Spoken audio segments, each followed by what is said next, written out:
Bueno,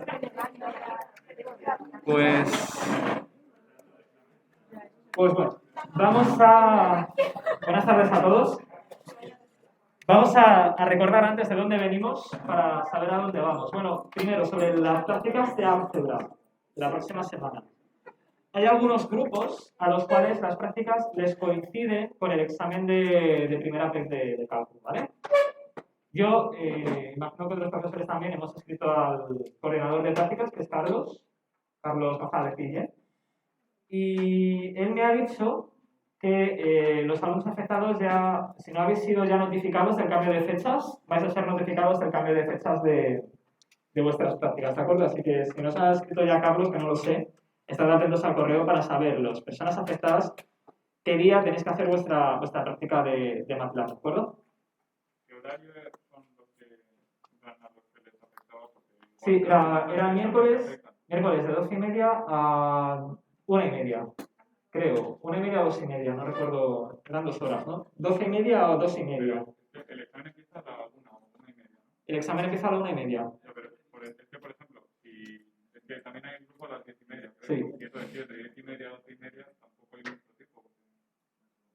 De 10:30 a 12:30, ¿cómo que no hay mucho tiempo? O sea, de 12:30 a 1:30 hay 1 hora. Ah. Sí, pero bueno, la práctica de MATLAB, es que no recuerdo, joder, es que ahora no tengo dudas, no sé si eran 2 horas o 1 hora, la verdad. Son 2 horas, ¿no? Entonces es que hay un solape.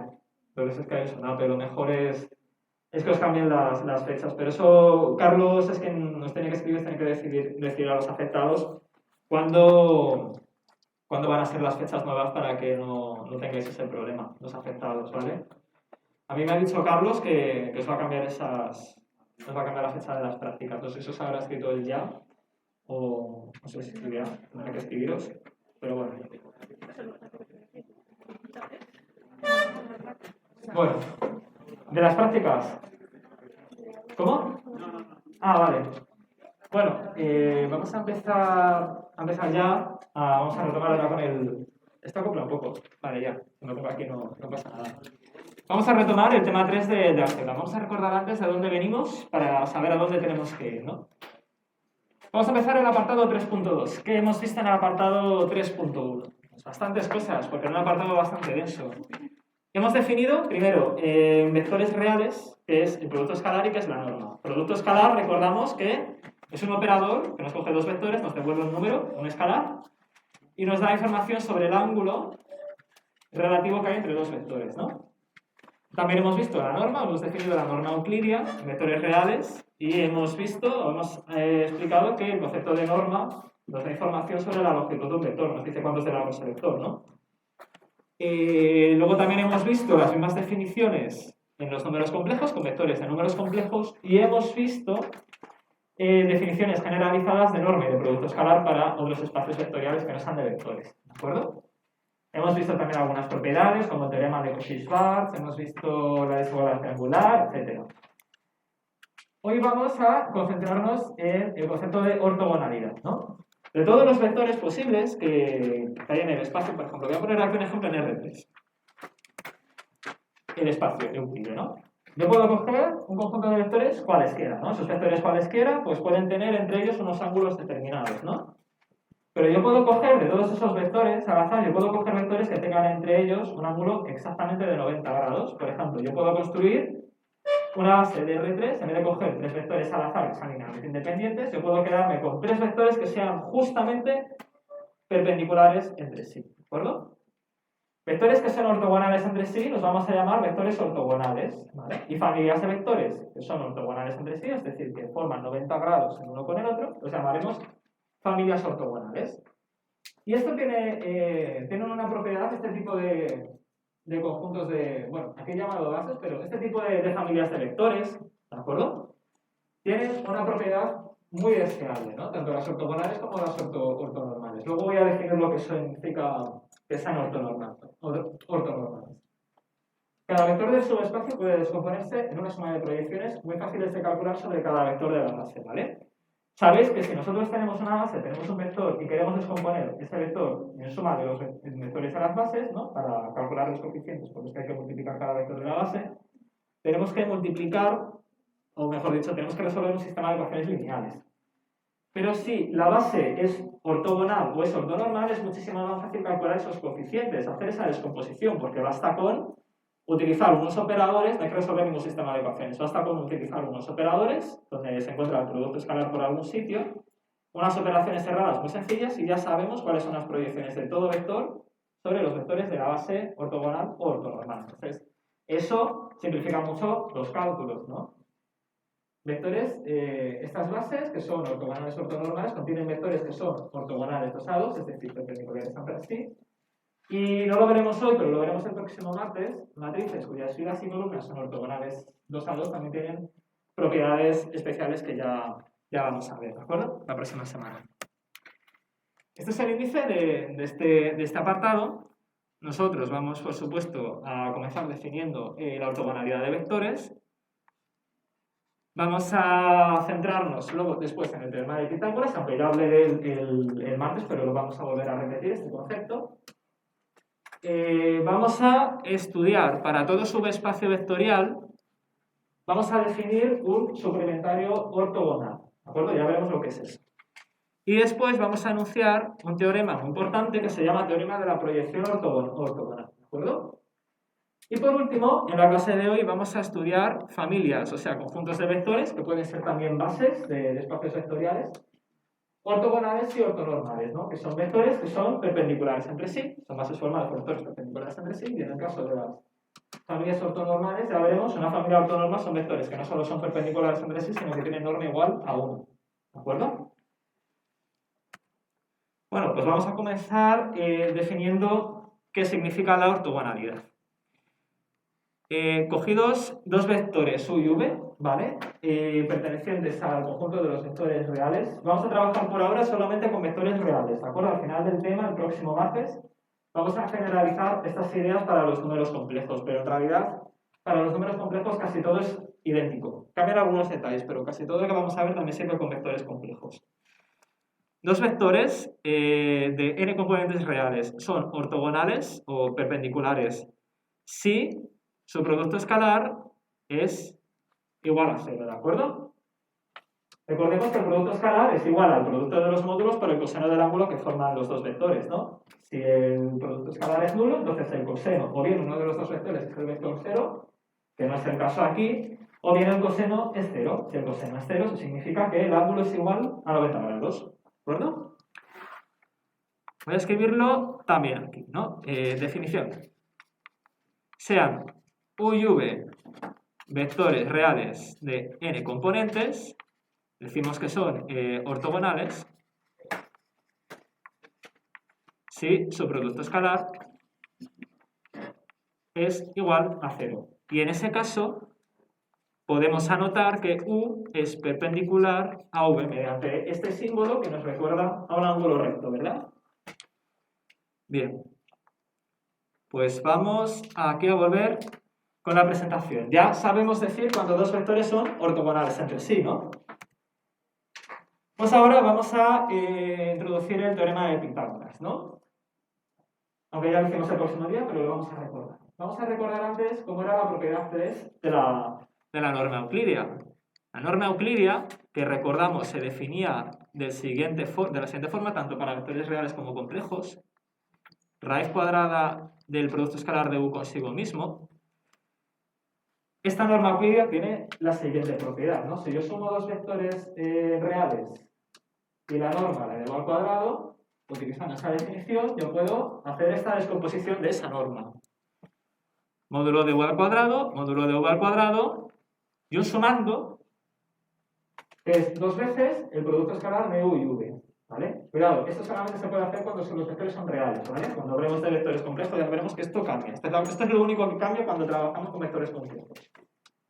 Ahora bien, imaginaos que u y v son perpendiculares, entonces este producto escalar, ¿cómo va a ser? Pues por definición de ortogonalidad, 0. Por lo tanto, si el producto escalar es 0, entonces, ¿qué tenemos? Tenemos esta fórmula. El cuadrado de la norma de la suma de vectores es igual a la suma de cuadrados de las normas de cada uno de esos vectores. ¿Y cómo hemos llamado esto siempre? teorema de Pitágoras, ¿no? Si U y V son vectores perpendiculares, nosotros podemos representarlos geométricamente como catetos de un triángulo rectángulo. Su suma es la hipotenusa que forma la unión de los dos vectores, ¿no? Pues ya lo tenemos. Si sumamos esta longitud al cuadrado y sumamos esta longitud al cuadrado, lo que tenemos es el cuadrado de la hipotenusa. Ese es el teorema de Pitágoras, ¿de acuerdo? Claro, esta fórmula solamente se cumple cuando los dos vectores reales son perpendiculares entre sí, es decir, cuando este producto escalar es igual a 0. Por lo tanto, nosotros podemos enunciar este teorema. Dos vectores reales cualesquiera de n componentes son ortogonales, sí y solamente sí se cumple el teorema de Pitágoras. En cuanto ya no son ortogonales, este teorema ya no se cumple porque tendríamos que considerar este término dentro de la ecuación. Entonces, vamos a seguir notando aquí unas cosas. Tenemos teorema de Pitágoras, teorema de Pitágoras con mayúsculas. Si U y V son perpendiculares entre sí y además son vectores reales, esto último es muy importante, entonces U más V al cuadrado es igual a la suma de los cuadrados de las normas de cada vector.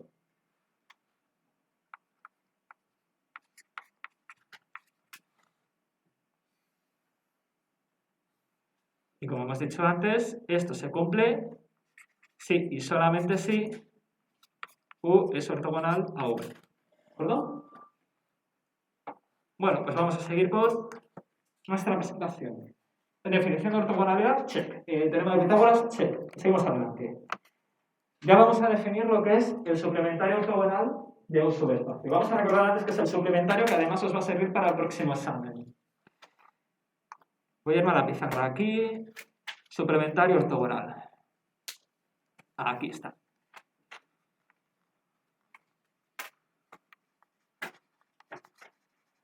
Dado un subespacio al que voy a llamar H del espacio de vectores R super n, espacio de vectores reales de n componentes, dado este subespacio, recordad que nosotros decíamos que, ¿cómo lo llamo? Lo voy a llamar M. Nosotros decimos que M es suplementario de H si que se tiene que cumplir para que dos subespacios fueran, o sea, para que un subespacio sea suplementario del otro subespacio, que se tenía que cumplir. ¿Cuál era la definición? Que su suma directa pues igual al espacio R super n, es decir, que cualquier vector en R super n, cualquier vector de n componentes reales se pueda descomponer en la suma de un vector en H y de un vector en n. Ahora, recordemos una cosa que ya os expliqué antes en algún momento. Imaginaos que yo tengo subespacio H, ¿no? Y nos pide que calculemos un suplementario M. Nosotros sabemos que existen infinitos suplementarios para todo subespacio. Imaginaos que nosotros tenemos un plano. Cualquier recta que pase por el origen, corte el plano por el origen y no sea coincidente con el plano, va a ser un suplementario de H, de este plano. ¿Por qué? Porque su intersección es el vector 0, ¿de acuerdo? Y porque la suma de sus dimensiones es igual a 3, que es la dimensión del espacio euclidio, ¿no? Por lo tanto, cualquier plano y cualquier recta no coincidente van a ser suplementarios entre sí. Y da igual cuál es la orientación de la recta. Por eso digo que existen infinitos suplementarios. Simplemente lo que tiene que ocurrir es que la intersección sea siempre el vector 0. No pueden ser coincidentes la recta con el plano. Ahora, en cambio, imaginaos que yo tengo dos planos en R3.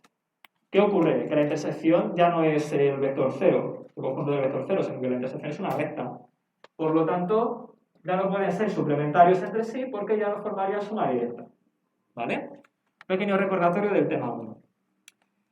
Vale, de todos esos infinitos suplementarios yo voy a quedarme con uno, al que voy a llamar suplementario ortogonal. En el ejemplo del plano y de la recta, ¿cuál sería el suplementario ortogonal? Pues fijaos, sería justo el suplementario de todos esos suplementarios el que forma 90 grados con el plano, ¿verdad? Parece lo más lógico, porque tiene que ser ortogonal, ¿no? Pues eso es a lo que nosotros vamos a llamar suplementario ortogonal. Y tenemos aquí la definición. sea M un subespacio de Rn. Ahora he cambiado un poco la nomenclatura aquí en la presentación. Se define el subespacio suplementario de M al siguiente conjunto. Fijaos, vamos a llamar al suplementario de M, lo vamos a llamar M super T invertida. ¿Vale?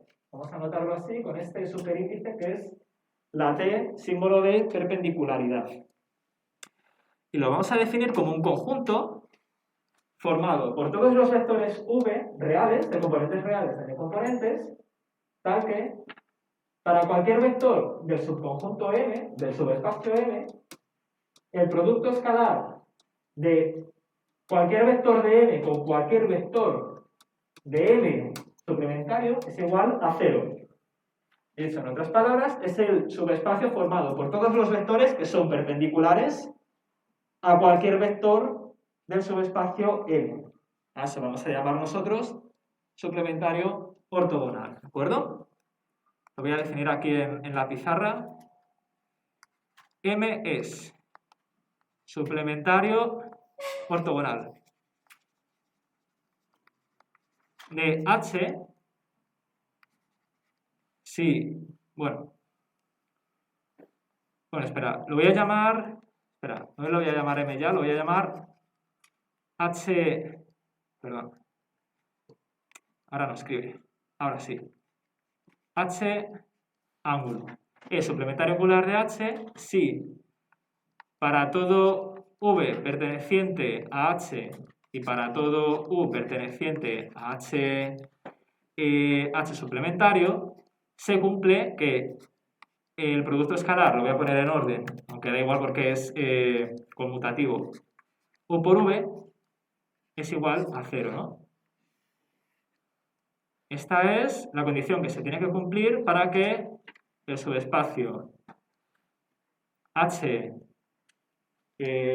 ángulo recto sea suplementario, que yo coja dos vectores cualesquiera de H y de H suplementario ortogonal y que su producto escalar sea igual a 0, ¿de acuerdo? Ay, perdón. Aquí está. Vale.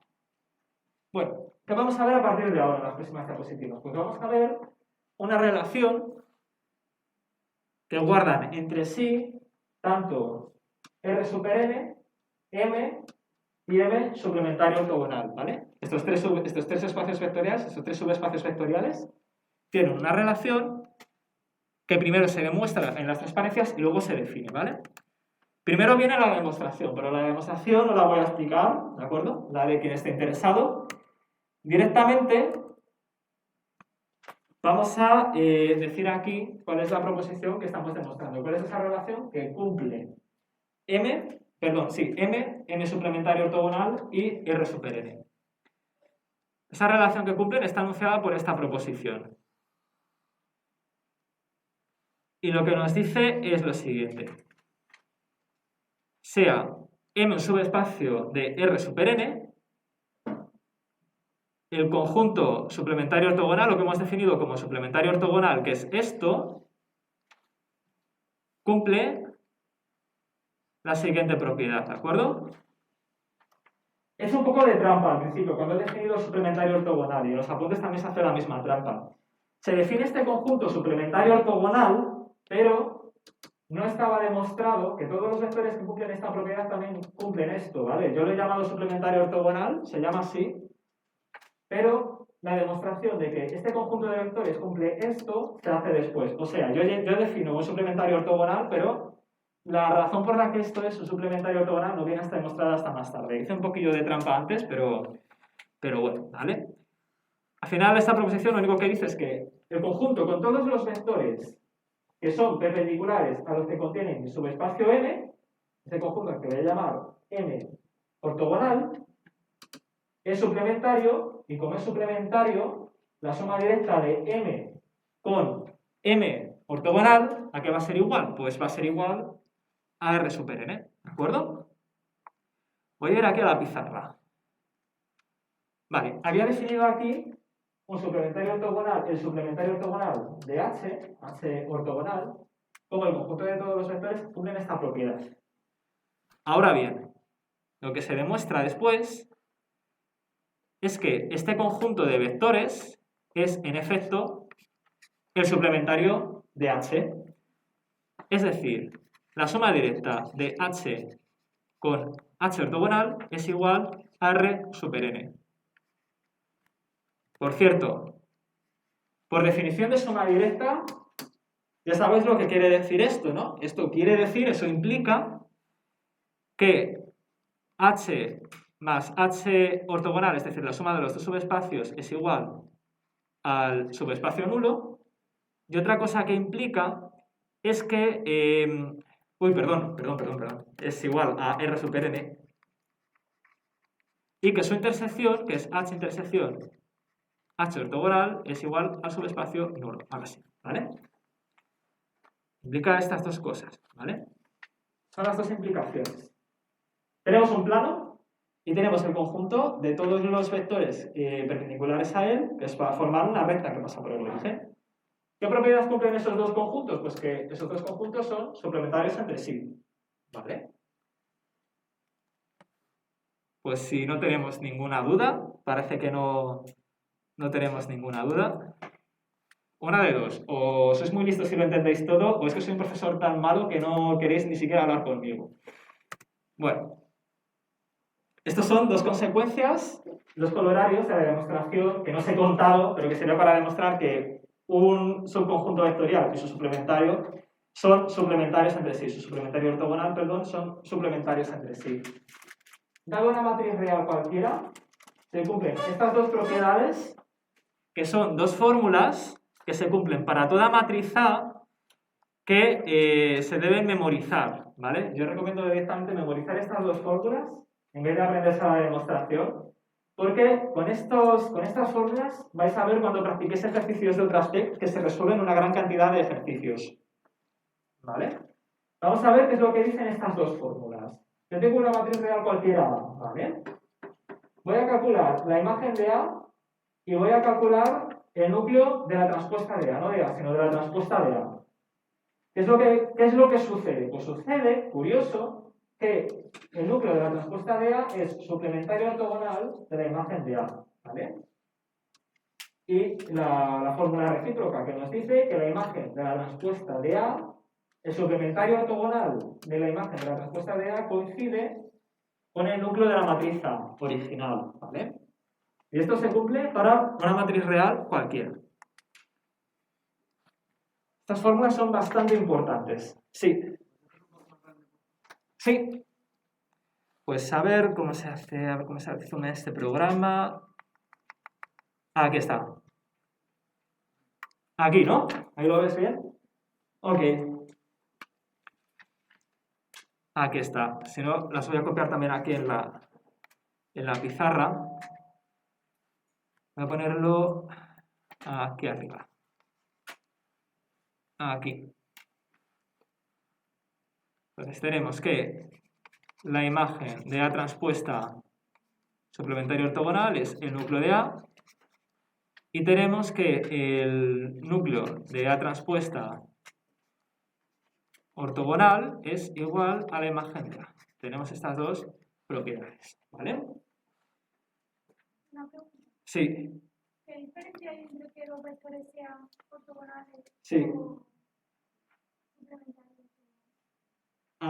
Vale, los vectores pueden ser ortogonales. Los subespacios son uno suplementario al otro, ¿vale? O sea, el hecho de ser suplementario o no ser suplementario es una propiedad que tienen los subespacios vectoriales. Pero los vectores tienen la propiedad de ser ortogonales 2 a 2.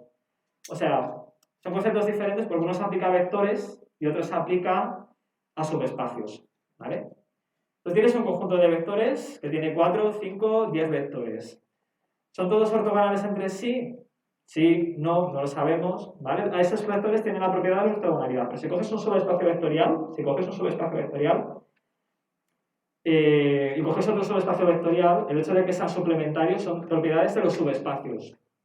No de vectores aislados, sino de subespacios vectoriales, ¿vale? Esa es la diferencia. ¿Lo has entendido? Vale.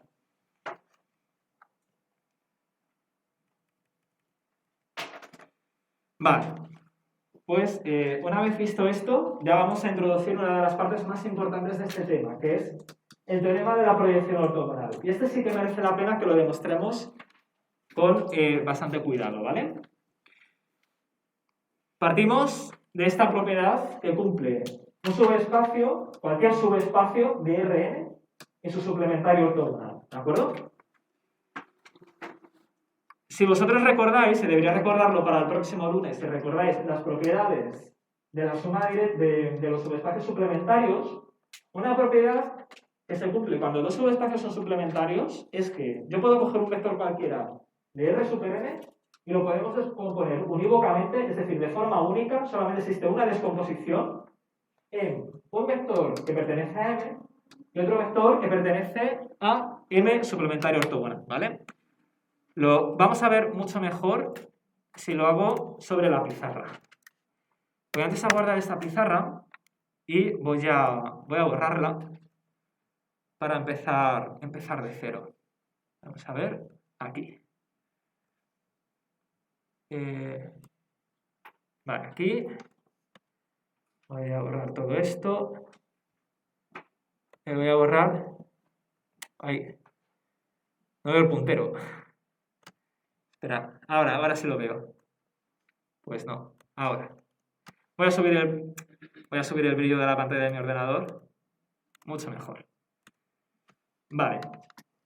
Entonces, propiedad que cumplen fundamental los subespacios suplementarios ortogonales. H, suma directa, H ortogonal, igual a R super n, ¿vale? ¿Esto qué implica? Pues implica lo siguiente, para todo vector U, y esto lo debéis recordar, perteneciente a R super n, yo puedo escribir cualquier vector U como una suma de dos vectores a los que voy a llamar V y W, tal que V pertenece a H y W pertenece a H ortogonal. Y esta descomposición es única. ¿Vale? Si no fueran suplementarios entre sí los dos subespacios, sí, se puede hacer la misma descomposición, sí, si la suma de sus dimensiones es mayor a la dimensión de R super n, pero esa descomposición ya no va a ser única. ¿Vale? Solamente va a ser única cuando su suma directa es igual a R super n o a C super n si trabajamos con los complejos. Vale, pues voy a hacer un pequeño dibujo ahora para que veáis este concepto, pero de forma gráfica. Imaginaos que estamos en R sub 3, ¿no? Yo tengo aquí mi vector U. Yo cojo un vector cualquiera, U, ¿de acuerdo? Ahora, yo voy a definir dos subespacios que son suplementarios ortogonales entre sí. Voy a definir un plano, este plano, al que voy a llamar H, y voy a definir una recta a la que voy a llamar, como no puede ser de otra forma, H suplementario ortogonal, porque es una recta formada por todo el conjunto de vectores de R3 que son perpendiculares a los vectores del plano H. Aquí está, ¿vale? Ángulo recto, ¿vale? Según esto, yo lo que puedo hacer es una descomposición única de este vector sobre el vector H, perdón, sobre el subespacio H y sobre el subespacio H perpendicular. Voy a cambiar de color. Ahora hago zoom, ¿vale? Ahora lo acerco para que se vea mejor. Este vector está sobre H, por lo tanto este sería el vector V, y este vector sería el vector W, ¿vale? Ahora lo acerco. Esto es un ángulo recto, esto que he pintado aquí en rojo. Esto también sería un ángulo recto, ¿vale? ¿Veis que la regla del paralelograma, para hacer esta suma, como este vector es perpendicular a este vector, pues es directamente hacer un rectángulo y la suma de los dos vectores es el extremo opuesto del rectángulo que hemos dibujado ahí, ¿de acuerdo? Esa sería su suma. Esta sería su descomposición. Lo voy a acercar aquí un poco. Aquí lo vemos, ¿de acuerdo? ¿Qué es lo que vamos a demostrar ahora? Pues vamos a demostrar una propiedad muy importante que tienen los suplementarios ortogonales, ¿de acuerdo? Yo tengo el vector U, ¿vale? La distancia entre U y su proyectado sobre h, perdón, la distancia entre u y su proyectado en h, lo vamos a definir de la siguiente forma. ¿Dónde está el puntero? Aquí. ¿Esta distancia qué es? Esta distancia es la norma de u menos v, ¿vale? Y es la distancia que hay entre u y v. ¿Vale? Yo tengo esta distancia entre u y el vector v, que es el vector que está sobre h en esta descomposición. Vamos a demostrar que si yo cojo cualquier otro vector, por ejemplo, este vector, si yo cojo cualquier otro vector que esté dentro de h, la distancia entre el vector u y el vector z, para cualquier vector que yo coja de h, diferente a este v, va a ser siempre mayor, ¿de acuerdo? De todos los vectores que hay sobre h, este vector v, que es el que viene de esta descomposición entre h y su suplementario, es el vector para el cual esta distancia, la distancia entre u y el subespacio h, es mínima, ¿de acuerdo? Eso es lo que vamos a demostrar ahora, a continuación. Eso es lo que hacemos aquí, ¿de acuerdo? Vamos a coger un vector z cualquiera perteneciente a n, ¿de acuerdo? Y vamos a hacer esta construcción, ¿vale? Vamos a hacer estos cálculos. ¿Qué está pasando? Ahora. Voy a coger la norma al cuadrado de u menos z. ¿Qué es u menos z? U menos z es la distancia que hay entre u y z, ¿vale?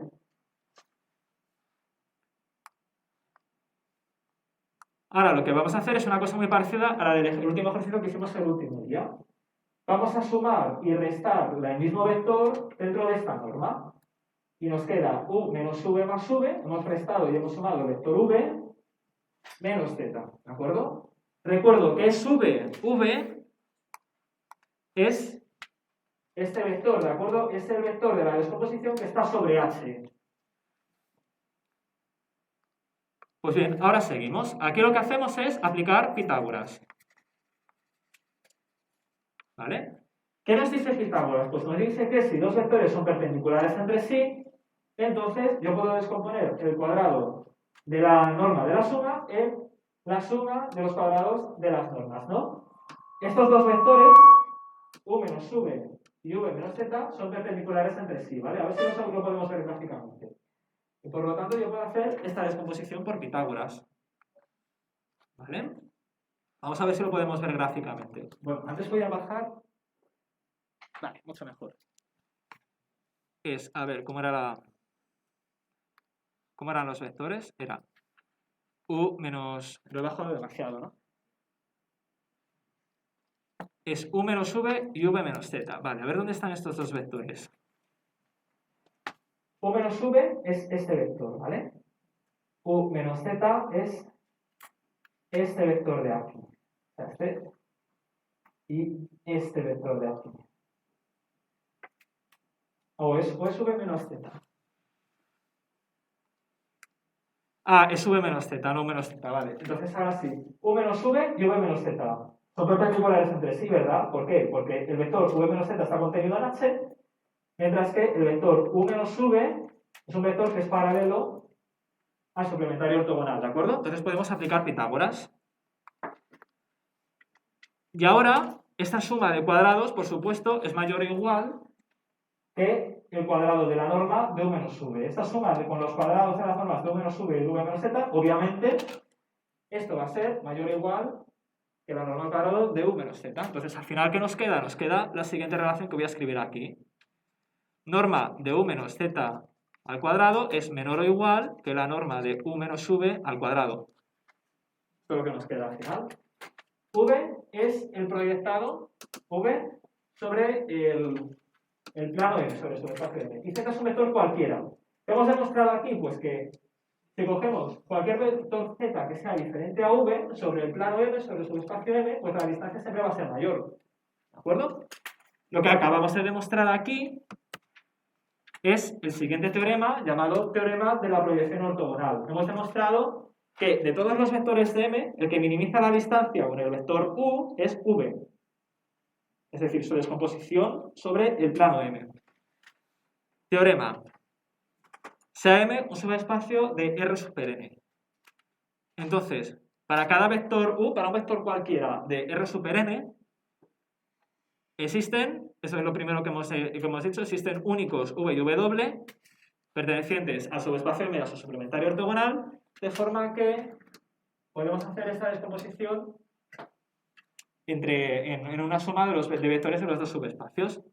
Además, acabamos de demostrar que para cualquier vector Z perteneciente a M se cumple lo siguiente.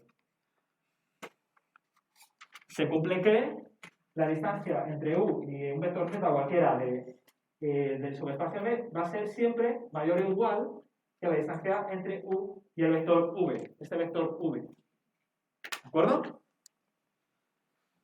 Vamos a dibujar, bueno, voy a escribir eso aquí, en negro. Teorema de la proyección ortogonal.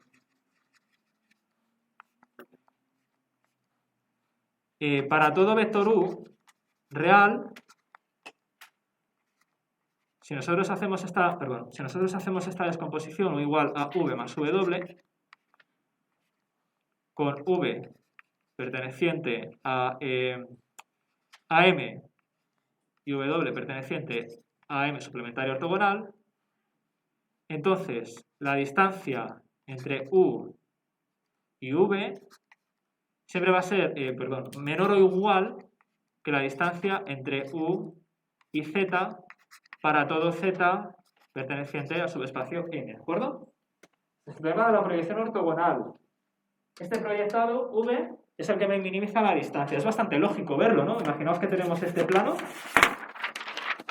¿vale? Esto es M y esto es un vector, ¿vale? De todos los puntos del plano, ¿vale? ¿Cuál es el punto que tiene la distancia mínima con este vector? Pues es precisamente el que cae en la vertical. Es decir, yo trazo una perpendicular desde este punto, una perpendicular a este plano, y justo ese punto es el que, justo ese punto es el que más cerca se encuentra de nuestro vector U, ¿vale? Geométricamente es bastante evidente. Esto nos va a permitir definir una cosa. Ahora vamos a definir la distancia que hay entre un vector U real de n componentes y un subespacio M, ¿de acuerdo? Vamos a definir la distancia entre un vector U cualquiera. Esto es definición. Vamos a definir la distancia entre un vector U cualquiera, U perteneciente a R super n, y un subespacio de R super n llamado M como la norma de la diferencia entre U y V, ¿no? Vamos a definir esto, ya está, y a esto lo vamos a llamar distancia de U a M, ¿vale? Es la distancia que hay entre un vector y un subespacio. La norma de la diferencia entre U y V, ¿vale? Y al vector V, aunque ya lo he usado esta frase muchas veces, también la vamos a llamar de una forma especial. He llamado muchas veces a V proyección de U sobre M, ¿vale? Eso es lo que vamos a definir. Vamos a definir, dado un vector y dado un subespacio, vamos a definir la proyección ortogonal de un vector sobre un subespacio. Definición segunda. Vamos a definir P super M. P mayúscula, M mayúscula, ¿vale? M sería el subespacio sobre el que estamos proyectando. P super M de U lo vamos a definir como V, ¿de acuerdo? A V lo vamos a llamar la proyección ortogonal del vector U sobre el subespacio M. Proyección ortogonal de U sobre el subespacio M, ¿de acuerdo? Es coger el vector U, coger el plano del subespacio M, hacer la proyección ortogonal y buscar cuál es el vector de M que minimiza la distancia con U. Y ese vector, que es su proyección ortogonal, es decir, es arrojar su sombra desde lo alto con 90 grados de inclinación, ese vector sobre M es su proyección ortogonal. ¿De acuerdo? ¿Alguna duda? ¿Alguna cuestión? Es uno de los resultados más importantes de este apartado y casi de este tema. ¿vale? Gracias a esto podremos resolver un montón de problemas matemáticos. Podremos resolver problemas de mínimos cuadrados, que ya veremos lo que son. Podremos buscar soluciones aproximadas de sistemas incompatibles, ¿vale? Sabéis que un sistema incompatible no tiene soluciones exactas, pero podremos buscar con este teorema la solución la solución más cercana a la que tendría el sistema si fuera compatible. Todo eso ya lo veremos en los próximos temas, ¿de acuerdo? Todo claro, ¿no? Vale, ya sabes, si tenéis cualquier duda, por favor, paradme. Vamos a proseguir. Vale, lo que queda aquí en la transparencia es lo mismo que os he contado yo. Vamos a definir el vector v como proyección ortogonal de u sobre m y vamos a definir la distancia entre el vector u y m como esta norma, ¿vale? La norma de u menos v, que es igual a la norma de u menos la proyección sobre m de u. Queda poco, ¿eh? Esto es lo último que queda por contar. Las familias y las bases ortogonales. Y con esto ya vamos a hacer unos cuantos ejercicios. Vamos a definir, en primer lugar, qué es un conjunto de vectores o familia de vectores ortogonal. Es bastante sencillo, ¿no? Hemos definido vectores ortogonales como vectores que son perpendiculares, ¿no? Entre sí. Pues es bastante lógico pensar que una familia ortogonal no es otra cosa que un conjunto de vectores que son ortogonales 2 a 2. Es decir, yo cojo dos vectores cualesquiera de ese conjunto y son ortogonales, ¿no? Por ejemplo, los tres vectores i, j, k que veis tanto en física, como forman 90 grados entre ellos, sería un ejemplo de familia ortogonal. Un conjunto de vectores, desde u sub 1 hasta u sub m, de r super n, vectores reales n componentes, es ortogonal si 2 a 2, su producto escalar es igual a 0, ¿de acuerdo? Se puede decir que los vectores, como acabo de decir yo también, los vectores de f son ortogonales 2 a 2, que no quiere decir otra cosa que tú coges dos vectores al azar y son perpendiculares entre sí, ¿vale? Y bueno, esta es la definición de familia ortogonal. Ahora vamos a definir lo que es una familia ortonormal, ¿vale? Cuidado porque la palabra se parece mucho, pero hay una diferencia importante entre una familia ortogonal y una familia ortonormal. Vamos a decir que una familia de vectores es ortonormal si los vectores que lo contienen, además de ser ortogonales 2 a 2, son unitarios. ¿Y qué significa que un vector sea unitario? Pues significa que la norma de ese vector sea igual a 1. ¿De acuerdo? Eso es lo que significa que un vector sea unitario. Por tanto, familia de vectores ortogonales, vectores que son perpendiculares 2 a 2. Familia de vectores ortonormales, vectores que 2 a 2 son ortogonales y además tienen norma igual a 1. Voy a borrar todo esto.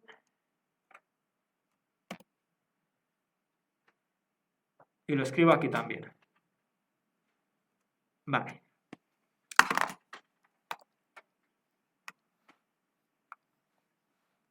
Aquí. Definición. U sub 1, U sub 2, U sub k, hasta U sub k.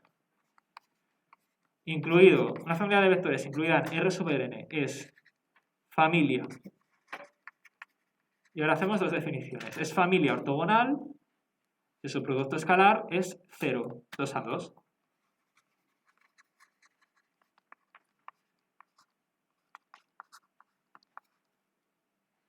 Igual a 0 cuando y es distinto de j. Y es ortonormal si es ortogonal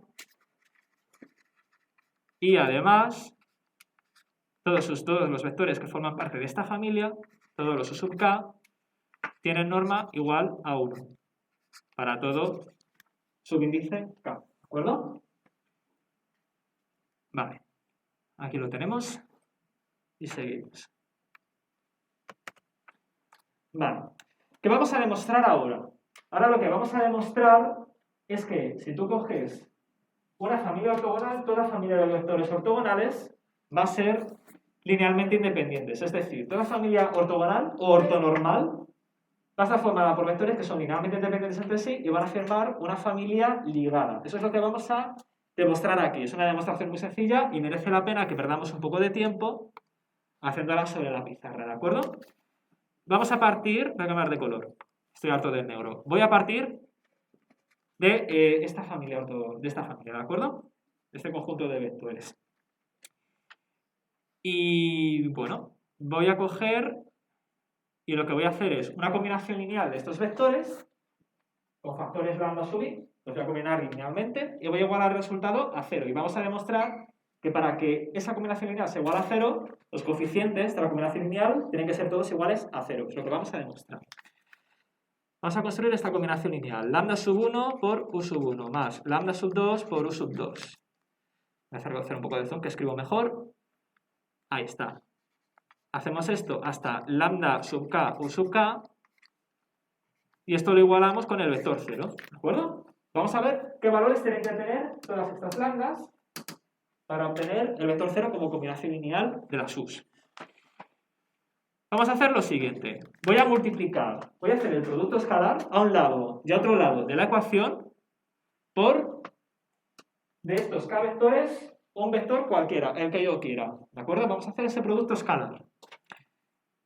Y nos queda lo siguiente, nos queda producto escalar por la izquierda, nos queda producto escalar de lambda sub 1 u sub 1 más lambda sub 2 u sub 2 hasta lambda sub k u sub k.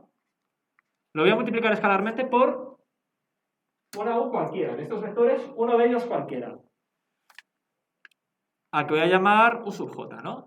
Voy a llamar u sub j, ese vector de esa base de ahí, donde j es, j es un subíndice que por supuesto está entre 1 y k, ¿vale? Es un valor entero, un valor natural cualquiera entre 1 y k. Vale, ¿y qué pasa a la derecha de la ecuación si yo multiplico el 0 por el vector u sub j? Pues obtengo razonablemente el vector 0, ¿no? Por lo tanto, nos quedaría esto, ¿no? Pues ahora vamos a aplicar la propiedad distributiva del producto escalar y nos queda lo siguiente. Nos queda lambda sub 1 por u sub 1 transpuesto por u sub j más lambda sub 2 por u sub 1 transpuesto, por u sub 2 transpuesto por u sub j.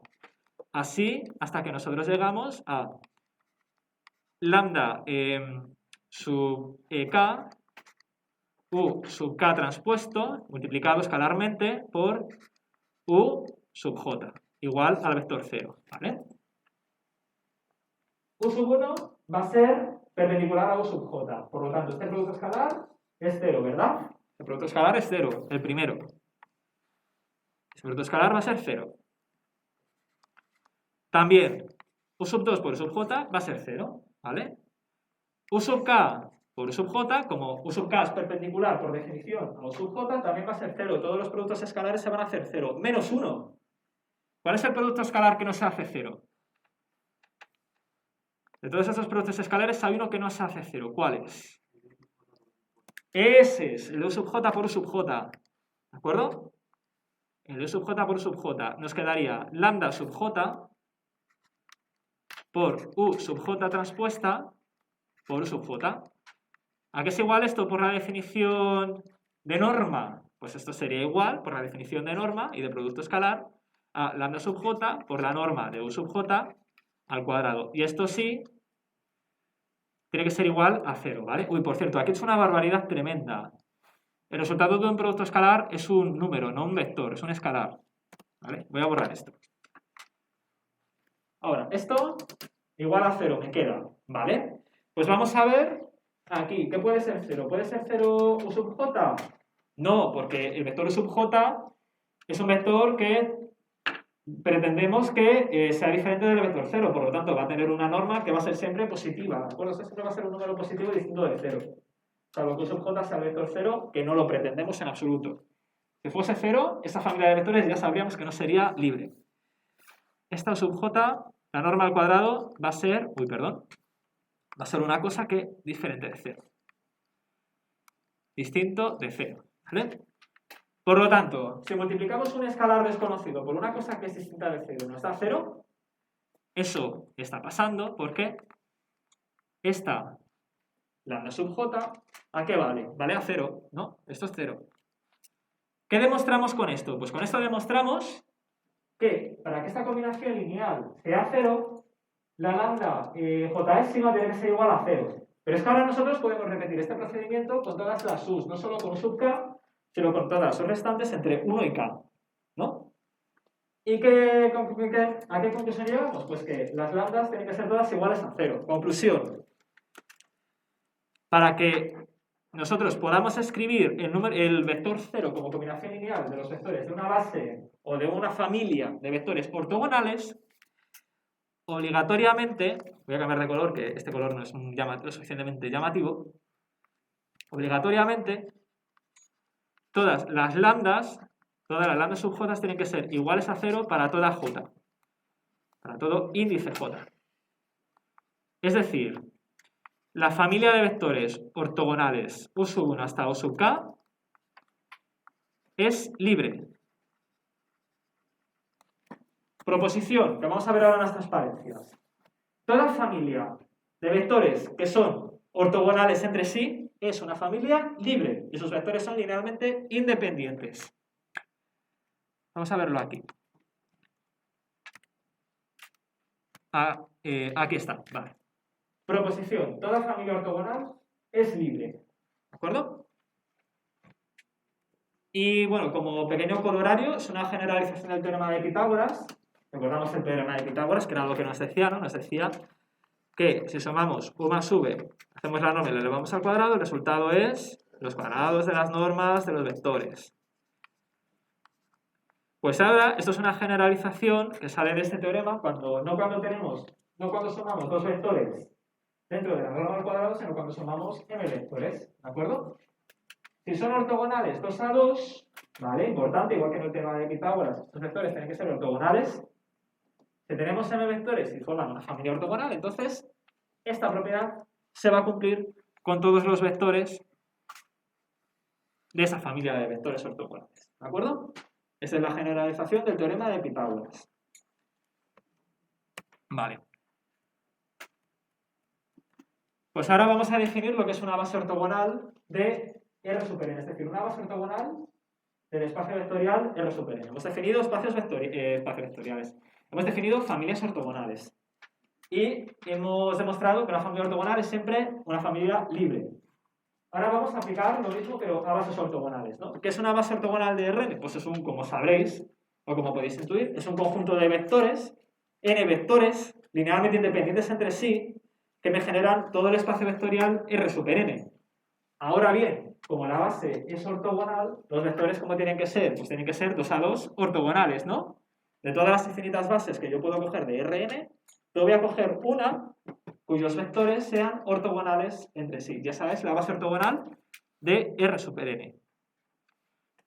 Es aquella base cuyos vectores son ortogonales 2 a 2. Y si además son unitarios, entonces a la base la vamos a llamar base ortonormal. ¿Cuál es la diferencia entre una base ortonormal y una base ortogonal? Pues que la base ortonormal, los vectores tienen norma igual a 1. Simplemente, ¿vale? Una base que solo es ortogonal puede tener unos vectores perpendiculares entre sí, pero las normas pueden ser unas normas cualesquiera. ¿Vale? Vale, voy a escribir eso mismo aquí en la pizarra. Voy a guardar antes esta pizarra. Esta es la pizarra número 3. Vale, pues ahora pizarra número 4. Aquí, borro todo esto. Borro todo esto. Entonces, base aquí. Negro. Vale, definición. Ahí, otra vez, definición. Problemas.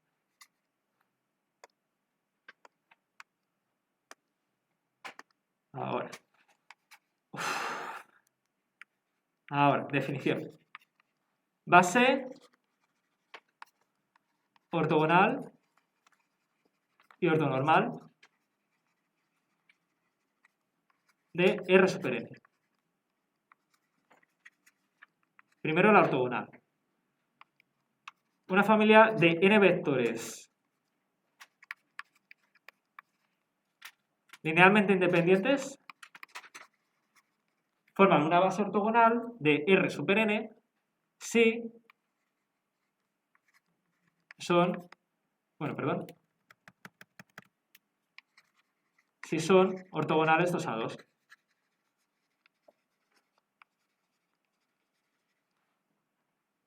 esa base es ortonormal de R super n, si es, además de ser base ortogonal de R super n, los vectores tienen norma 1. ¿Vale? Estas son las dos definiciones de bases ortogonales ortonormales de los espacios vectoriales R super n. Vamos a seguir avanzando. Por supuesto, como son bases de R super n, entonces yo puedo coger cualquier vector v que pertenezca a R super n y yo lo puedo descomponer en una suma de proyecciones sobre los vectores de esta base, ¿no? Por definición de base, cualquier vector v de R super n se puede escribir como combinación lineal de los vectores de esta base, ¿no? Pues lo vamos a hacer aquí abajo también. Yo tengo un v cualquiera perteneciente a R super n. A este vector v yo lo voy a escribir como combinación lineal, es decir, lambda sub 1 por u sub 1 más lambda sub 2 por u sub 2, así hasta n, lambda sub n, u sub n. Y esto lo puedo hacer para todo v perteneciente a R super n. ¿Cuál es nuestro objetivo? Ahora nuestro objetivo es calcular, dado vector v y dada esta base, vamos a calcular las lambdas. Recordemos, ¿qué hacíamos para calcular esas lambdas cuando nos daban una base genérica en el tema 1? Pues si no recordáis bien, lo que hacíamos era resolver un sistema de ecuaciones lineales. No podíamos hacer otra cosa. Pero aquí va a ser mucho más fácil calcular estos coeficientes. Cuando las bases son ortogonales o ortonormales, vamos a demostrar que estos coeficientes se pueden calcular aplicando una fórmula. Una fórmula en función de un producto escalar y una norma. Tan sencillo como eso. Vamos a demostrar cómo se saca esas fórmulas, ¿vale? Primero, vamos a multiplicar, como antes, a la derecha y a la izquierda de esta fórmula. Vamos a hacer el producto escalar de esta expresión y de esta v de estos vectores de la base con un vector cualquiera de esa base, o un vector jésimo de esta base ortonormal, ¿de acuerdo? Voy a cambiar de este color. Y nos queda lo siguiente, haciendo producto escalar a la derecha y a la izquierda por un vector cualquiera de la base, nos queda v por u sub j, aquí, y a la derecha nos queda el producto escalar, bueno, no lo voy a escribir, pero nos quedaría el producto escalar de todo esto con u sub j, ¿vale? Por pereza no lo voy a escribir todo, pero sí que voy aquí a hacer una pequeña chapuza, ¿vale? Eso iría ahí dentro. Ahora, hacemos como hemos hecho antes. ¿Qué nos queda a la izquierda? Bueno, a la izquierda voy a dejar, porque no molesta, la expresión producto escalar de v con u sub j. Eso no lo voy a tocar, lo voy a dejar así, ¿vale? Podría expresar este producto escalar como el producto del vector v transpuesto por sub j, pero da igual, lo puedo dejar así, ¿vale? Ya sabemos todos la definición de producto escalar de vectores reales. Lo que sí que voy a operar, lo que sí que quiero desarrollar es este producto escalar, porque se me va a llevar a descubrir una cosa muy importante. Si hacemos eso, aquí nos queda lambda sub 1 por u sub 1 transpuesta por u sub j, más lambda sub 2 por u sub 2 transpuesta por u sub j. Así hasta llegar a la componente la componente enésima, son n vectores, es dimensión n, lambda sub n, u sub n transpuesta por u sub j. Ahora pasa exactamente lo mismo que antes. Esto es 0. Esto es 0. Esto también va a ser 0. ¿Cuál va a ser la única componente que sea una cosa distinta de 0? Pues aquella componente en la que aparezca el producto escalar entre u sub j y u sub j. De forma que esto va a ser igual a lambda sub j, u sub j transpuesta por u sub j. El producto escalar de un vector va a ser lo mismo que es igual a la norma euclidia al cuadrado. Es decir, lambda sub j por norma de u sub j al cuadrado. Pues perfecto, ya casi tenemos la lambda, ¿no? Al final lo que queremos calcular, lo recuerdo, es la lambda. Tengo la siguiente ecuación, tengo la ecuación... Uy, he hecho una cosa rarísima. Tenemos la ecuación, producto escalar de v con u sub j igual a lambda sub j, norma de j, de u sub j, perdón, al cuadrado. despejo lambda sub j, que es lo que yo quiero calcular, y tenemos que lambda sub j, este coeficiente, el coeficiente jésimo de la combinación lineal, es igual a producto escalar de de v con u sub j, dividido por la norma de u sub j al cuadrado. De forma que, dado un vector v y dada una base ortogonal del espacio vectorial R super n, yo puedo descomponer cualquier vector v en función de esta base con coeficientes dados por esta fórmula. ¿De acuerdo? Eso es una grandísima ventaja respecto a tener una base que no es ortogonal, ¿vale? Porque nos simplifica mucho la vida. Estas operaciones son muy sencillas de hacer. Mucho más que resolver un sistema de ecuaciones lineales, ¿no? Vale, pues ya casi está acabada la parte de teoría. Solamente nos queda hacer un par de cositas.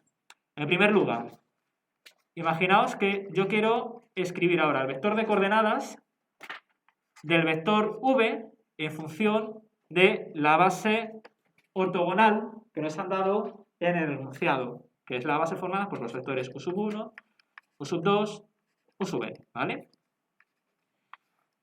¿Qué es un vector de coordenadas? Pues es el vector formado por todas las lambdas, todos los coeficientes de la descomposición del vector v en sumas de vectores de la base, ¿de acuerdo?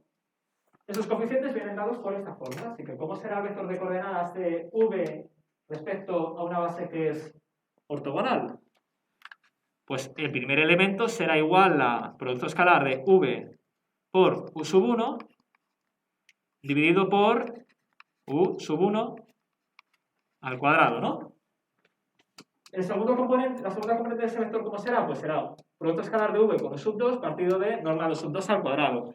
¿Y cómo será la componente última? Pues la componente última será producto escalar de v con u sub n, dividido por norma de u sub n al cuadrado, ¿vale? Y ese es el vector de coordenadas de un vector cualquiera de R super n en función de una base que es ortogonal. ¿Y qué pasa si la base no es ortogonal, sino que es ortonormal? Pues que todavía las cosas son mucho más fáciles. ¿Por qué? Porque los vectores ortogonales, los vectores de una base que es ortonormal están normalizados y su norma, su longitud es igual a 1. Por lo tanto, estos denominadores se van, ¿vale? Si la base no solo es ortogonal, lo voy a poner aquí, si la base no solo es ortogonal, sino que es ortonormal,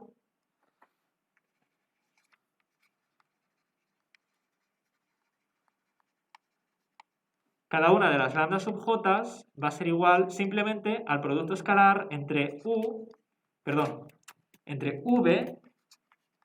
y la u jésima de la base ortonormal, ¿de acuerdo? Y por tanto, el vector de coordenadas de la v respecto a la base ortonormal es vector formado por los productos escalares de v sobre cada uno de los vectores de la base ortonormal. V por u sub 1, v por u sub 2, así hasta llegar a v por u sub n. ¿Vale? A ver.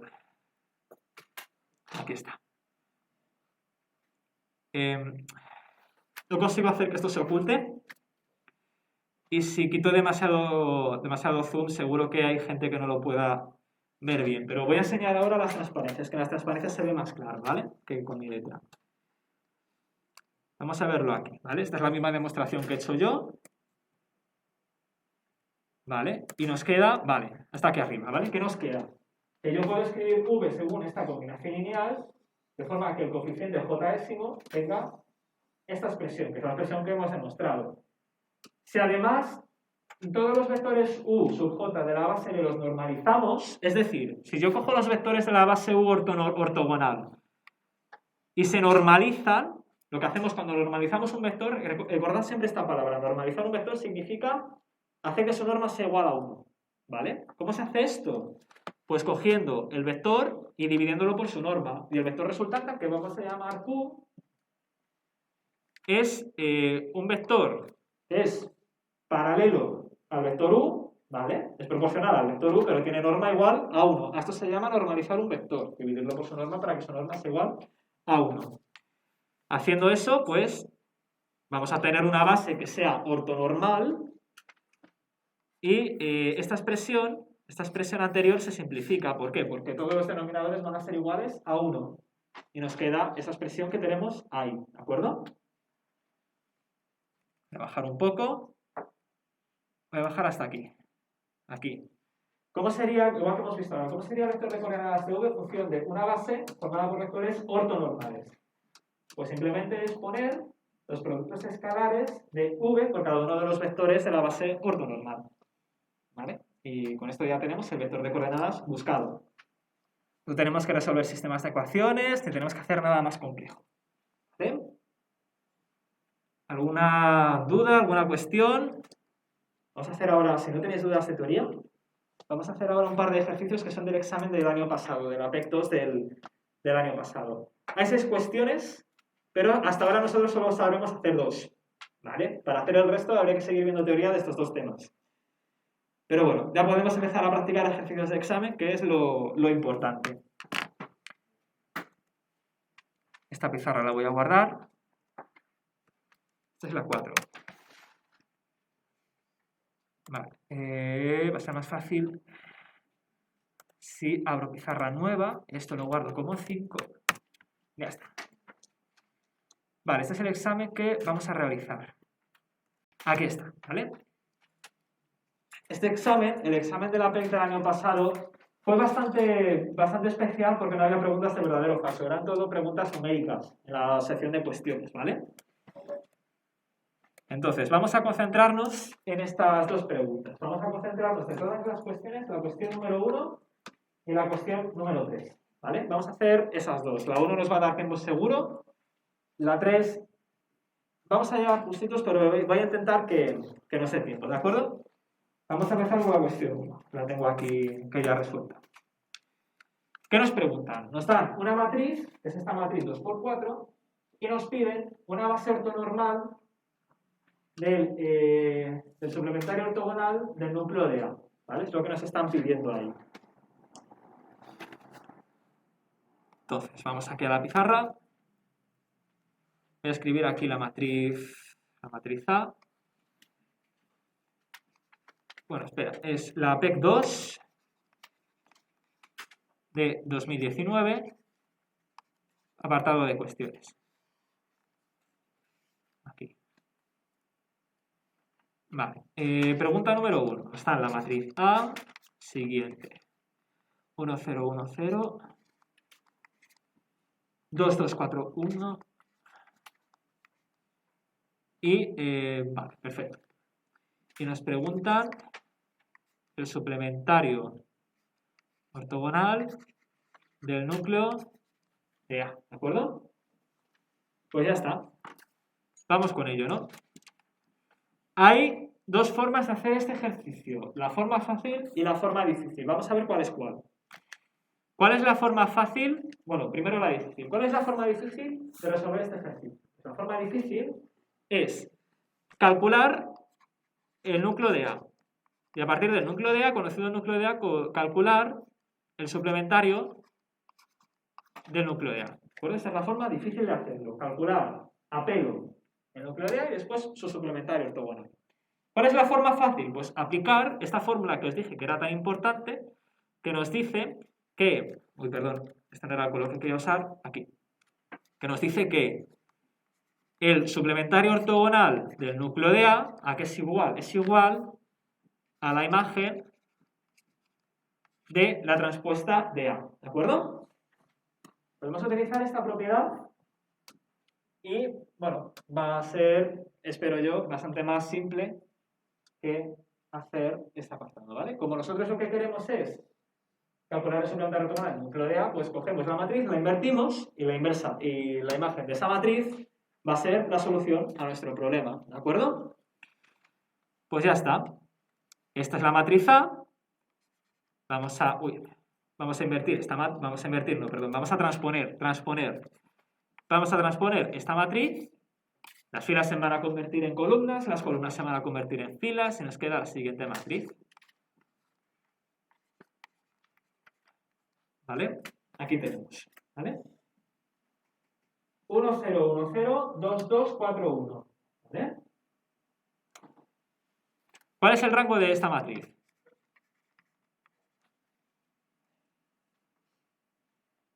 Dos columnas, 4 filas. ¿Cómo son las dos columnas? Linealmente independientes, ¿no? Bastante fácil. Pues ya está. El rango es 2. Por lo tanto, ¿cuántos vectores va a tener una base cualquiera de la imagen de A? Pues va a tener 2 vectores, ¿no? Como el rango de A es igual al número de columnas, pues ya tenemos directamente una base de esa matriz, de imagen de esa matriz. Sí. ¿El rango de A puede ser tanto por columnas como por filas? Sí, es el mismo, claro, claro. El rango es exactamente igual. Si lo ves por filas, también. Sí. Claro, propiedad importantísima. Rango por filas igual a rango por columnas en cualquier matriz. ¿Vale? Incluso las más raras como esta, que tiene una dimensión mucho mayor que la otra, es lo mismo. De hecho, se ve muy fácilmente por filas en esta matriz cuáles son las filas que son linealmente dependientes a las demás. Por ejemplo, esta fila es el doble que esta fila. ¿Vale? Esta combinación lineal ya nos resta 1 al rango, ¿no? Si el rango ya en vez de ser 4 va a ser 3, solo porque existe esta combinación lineal. Ahora, yo elimino esta fila, me quedan 3 filas. Y resulta que si yo cojo la fila 1, 2 y le sumo 2, le sumo el vector 0, 2, que obtengo la fila 1, 4. Y con esto ya tenemos otra combinación lineal más, ¿no? Yo puedo eliminar ahora esta fila y me quedan 2 filas que ahora sí que son linealmente independientes. Rango igual a 2. ¿De acuerdo? Bueno, por lo tanto, la imagen de A, la imagen de A es tan sencillo como la clausura lineal de las columnas de A, que en este caso pues forman una clase. ¿Qué son? Son las columnas 1, 0, 1, 0, columnas 1, 0, 1, 0 y la columna 2, 2, 4, 1. ¿Vale? Aquí está. Pues ya está, ¿vale? ¿Qué es lo que nos está pidiendo el ejercicio? El ejercicio nos está pidiendo, no lo he puesto aquí, pero nos está preguntando que demos una base ortonormal. Creo, a ver.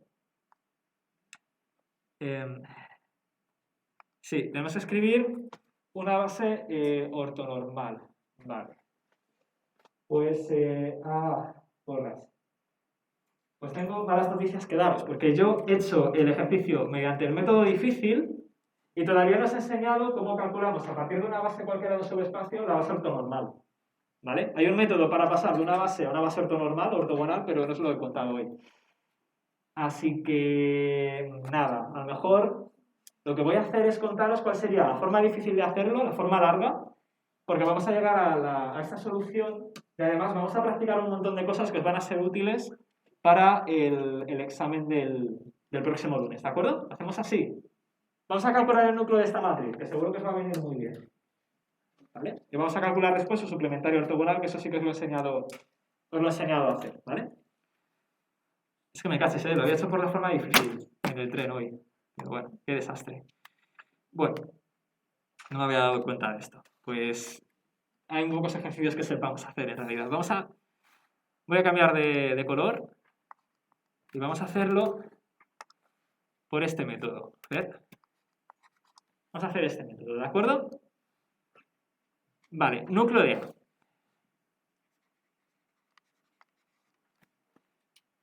Vale.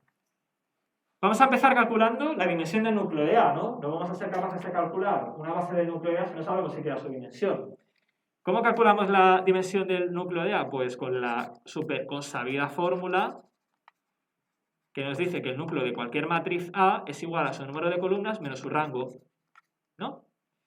Entonces, si nosotros aplicamos esta fórmula, lo que obtenemos es NA que es igual, N es igual al número de columnas, no de la matriz A transpuesta, de la matriz A original, que es 4, menos el rango de A, que es 2, por lo tanto, la dimensión del núcleo de A es 2, ¿de acuerdo?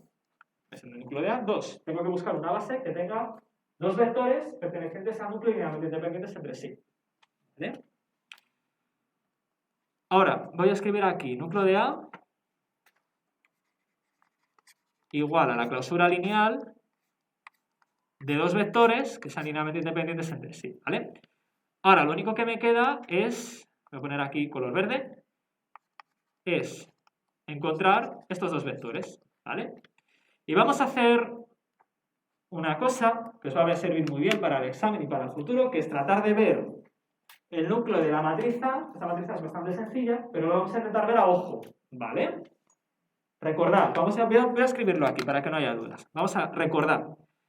¿Qué es el núcleo de A? El núcleo de A es el conjunto de todas las X que cumplen esta solución de esta ecuación, este sistema de ecuaciones homogéneo, ¿verdad? Voy a escribir ese sistema de ecuaciones homogéneo como combinación lineal de las columnas de A, de la matriz A. Esto es lo mismo que decir que la columna 1 de A multiplicada por la primera incógnita x1 de la solución más la segunda columna de A por x sub 2, así hasta la columna enésima de A por x sub n, tiene que ser igual a 0, ¿no? Es esto. Pero voy a escribir mejor. Está muy mal escrito. Es columna 1 de A por x sub 1 más columna enésima de A por x sub n. Vale, por lo tanto, ¿qué necesitamos para calcular el núcleo de una matriz a ojo? Pues necesitamos buscar combinaciones lineales de las columnas de A que nos den el vector 0, ¿verdad? Pues ahora vamos a ver cómo se puede hacer eso a ojo. Vamos a ver aquí la matriz A. ¿Cómo podemos obtener el vector 0, 0 como combinación lineal de estas columnas? Pues fijaos. La columna 2. ¿A qué es igual? Es igual a 2 veces la columna 1, ¿verdad? Por lo tanto, podemos coger columna 2 más 2 veces columna 2 menos 2 veces columna 1, ¿lo veis? Igual a qué? Esta columna menos 2 veces esta columna, que es igual 0. ¿Cuáles son los coeficientes de esa descomposición del vector 0 en función de estas columnas? Pues son 0, 1, 0, menos 1. ¿Vale? 0, 1, 0, menos 1. ¿Cómo? Ay, perdón, menos 2, sí. 0, 1, 0, gracias. 0, 1, 0, menos 2. Estos serían los coeficientes de esa descomposición. ¿Vale? ¿Cuál sería el primer vector de la base del núcleo? Pues sería el vector que contiene esos coeficientes. 0, 1, 0, menos 2. 0, 1, 0, menos 2.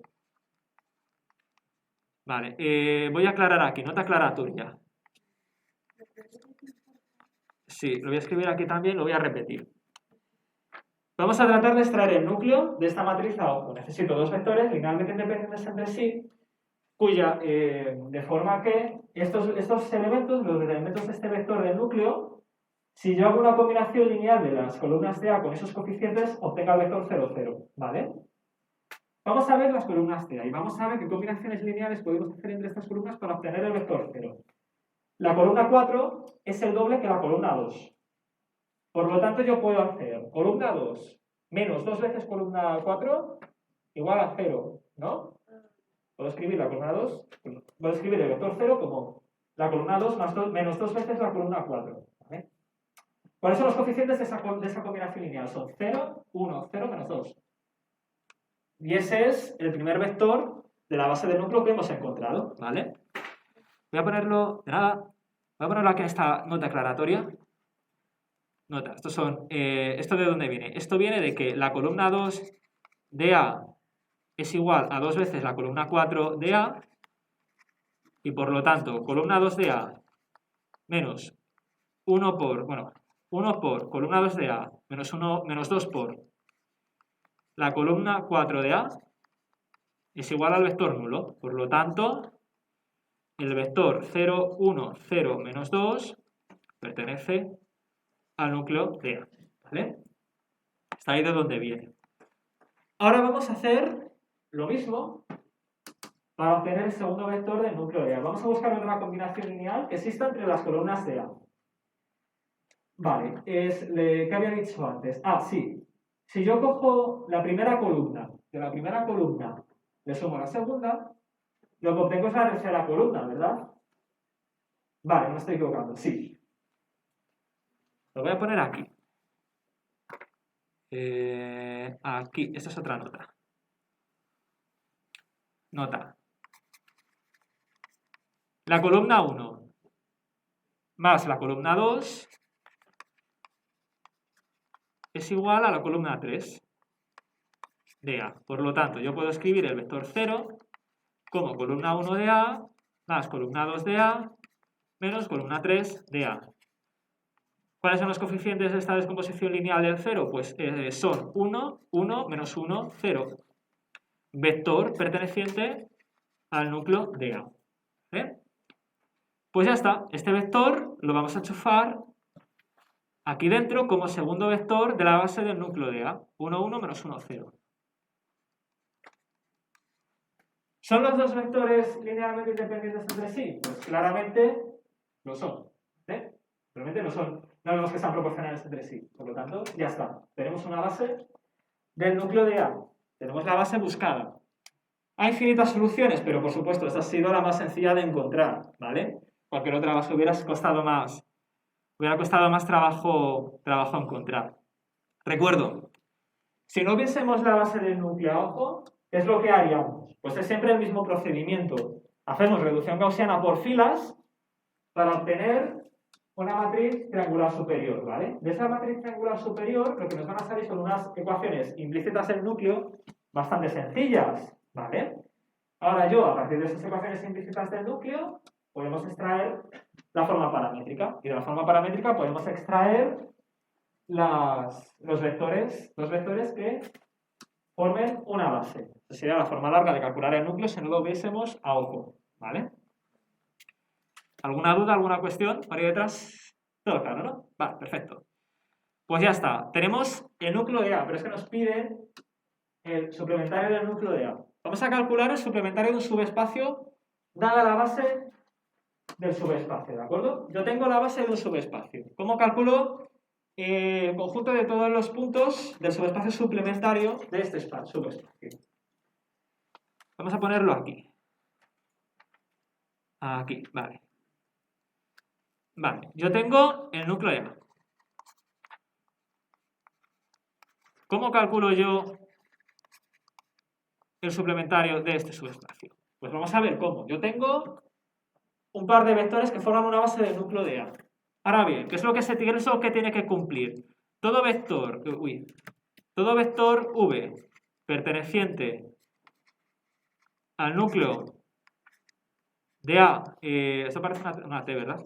Al núcleo de A ortogonal, ¿qué es lo que tiene que dar? Conocido el núcleo de A, ¿qué es lo que tiene que cumplir?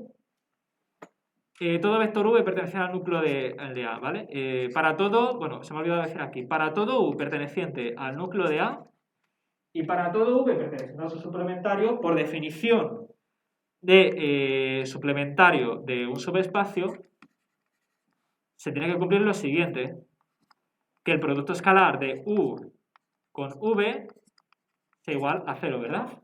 Yo cojo dos vectores cualesquiera de un subespacio y de su suplementario, ese producto escalar tiene que ser igual a 0, ¿vale? Pues ahora voy a hacer esto con los vectores de la base, ¿vale? Por supuesto, como yo puedo escribir U como una combinación lineal de los dos vectores de la base del núcleo de A, ¿verdad? Entonces ahora yo lo que voy a hacer es enchufar esta combinación lineal dentro de este producto escalar y vais a ver qué es lo que obtenemos. Obtenemos que lambda 1 por U sub 1 más lambda 2 por U sub 2, producto escalar con V, tiene que ser igual a 0. Por lo tanto, de aquí se derivan dos ecuaciones, ¿vale? Que tienen que ser 0 simultáneamente para que este producto escalar sea igual a 0. Por un lado, tiene que cumplirse que el producto escalar de U sub 1 por V sea igual a 0. Y por el otro lado, tiene que cumplir que el producto escalar de U sub 2 por V sea también igual a 0, ¿vale? Y ahora os preguntaréis, ¿vale? ¿Para qué sirve esto? Pues esto sirve porque nos dan dos vectores de la base del núcleo y yo puedo utilizar estas dos fórmulas del producto escalar igual a 0 para construir unas ecuaciones implícitas del suplementario del núcleo de A. Simplemente tengo que coger estos dos vectores del núcleo, de la base del núcleo, y tengo que construir dos ecuaciones implícitas utilizando el producto escalar. Y a ver si estáis de acuerdo conmigo y sale y sale lo que tiene que salir. A ver si estáis de acuerdo conmigo. El núcleo de A ortogonal es igual al conjunto con todas las x pertenecientes a R super n, tales que se cumplen las siguientes dos ecuaciones implícitas siguientes. Vamos a ver cómo es el primer vector. Es el vector 0, 1, 0, menos 2. Vale, por tanto, la primera ecuación implícita va a ser x sub 2 menos 2 veces x sub 4 igual a 0. ¿Vale? ¿Qué es esto? Esto es el producto escalar en reales, en números reales, del vector u sub 2, bueno, perdón, del vector u sub 1 de esta base, multiplicada por un vector genérico x de R super n, que es el vector x1, x2, x3, x4. ¿Eso lo veis todos? Sí. ¿Dónde? Ah, no, las lambdas no... Ahí no influyen. Aquí las lambdas son distintas de 0. Por lo tanto, para que esto sea... Claro, para que este producto escalar sea igual a 0, como las lambdas van a ser diferentes de 0, por lo menos una de ellas va a ser diferente de 0, ¿vale? Salvo que el vector u sea igual a 0, que entonces todas las lambdas serían iguales a 0. Si u es distinto de 0, entonces habrá lambdas que están diferentes de 0. Por lo tanto, lo que tiene que ocurrir es que los dos productos escalares sean simultáneamente 0, ¿vale? O sea, tú imagínate que tienes un plano y una recta ortogonal, ¿vale? Cualquier pareja de vectores que tú cojas del plano van a ser perpendiculares a esta recta, ¿vale? Tú defines una base con dos vectores cualesquiera de este plano y esos dos vectores van a ser perpendiculares a cualquier vector de esta recta. Eso es lo que estamos haciendo aquí. Es esta condición. Esta recta está perpendicular a dos vectores cualesquiera del plano. Claro, hemos cogido los dos vectores de la base de núcleo que hemos calculado antes, ¿vale? Porque es lo más fácil, ya lo tenemos ahí disponible para ser usado, ¿vale? Ya os estáis de acuerdo, la segunda ecuación del núcleo de A suplementario ortogonal es igual al vector, bueno, perdón, es igual a la ecuación, a ver si estáis de acuerdo, x1 más x2 menos x4, no, perdón, x3 igual a 0, ¿vale? Ya está, a partir de dos vectores, una base de un subespacio, hemos extraído las ecuaciones implícitas de su suplementario ortogonal. ¿Cómo? Imponiendo que el producto escalar de un vector cualquiera sobre esos vectores de esa base tienen que ser iguales a 0, ¿vale? Por ortogonalidad. Y ya está, lo único que nos queda es extraer de estos dos vectores, de estas dos ecuaciones, extraer una base, es encontrar dos vectores linealmente independientes que cumplan estas dos ecuaciones simultáneamente, estas dos ecuaciones implícitas. Ya os digo yo aquí cuáles son los vectores menos 1, 2, 1, 1, menos 1, 2, 1, 1 y 1, 0, 1, 0. Estos dos vectores cumplen simultáneamente estas dos ecuaciones implícitas. Por lo tanto, aquí tenemos una base del suplementario del núcleo de A. Perdón, del núcleo de la matriz A, ¿vale? Nos piden una base ortonormal, así que lo que nos queda es muy sencillo. ¿Qué es lo que nos queda? Normalizar estos dos vectores, ¿vale? Primero de todo, ¿estos dos vectores son ortogonales entre sí? Bueno, no tiene por qué, ¿vale? Pero en este caso sí que son ortogonales entre sí, ¿vale? Si yo hago producto escalar, me queda menos 1 más 1 igual a 0, ¿vale? Por lo tanto, estos vectores ya no habría falta hacer la ortogonalización. La ortogonalización de una base ya lo veremos el próximo día, ¿vale? Es una cosa que se me ha olvidado explicar hoy, bueno, que no he querido explicar hoy para no ver mucha teoría. Pero bueno, hemos tenido suerte, nos han salido dos vectores que son ortogonales entre sí, ¿no? ¿Qué es lo que nos queda para que esta base sea una base ortonormal? Pues simplemente dividir cada uno de los vectores por su norma. Al primer vector de esta base lo deberemos dividir por la raíz cuadrada de 1 más 4 más 1 más 1, que es 7, raíz cuadrada de 7, y al segundo vector por la raíz cuadrada de 2. Y esto ya es la base ortonormal de suplementario del ortogonal del núcleo de A, ¿vale? Esos son 7, es que parece un 2. Estos son 7, evidentemente. Os voy a enseñar la solución del examen, ¿vale? Por si no entendéis mi letra, es exactamente la misma. Es esta base, ¿vale? Y estas son las dos ecuaciones implícitas de este subespacio que hemos extraído antes, ¿ok? ¿Alguna duda, alguna cuestión?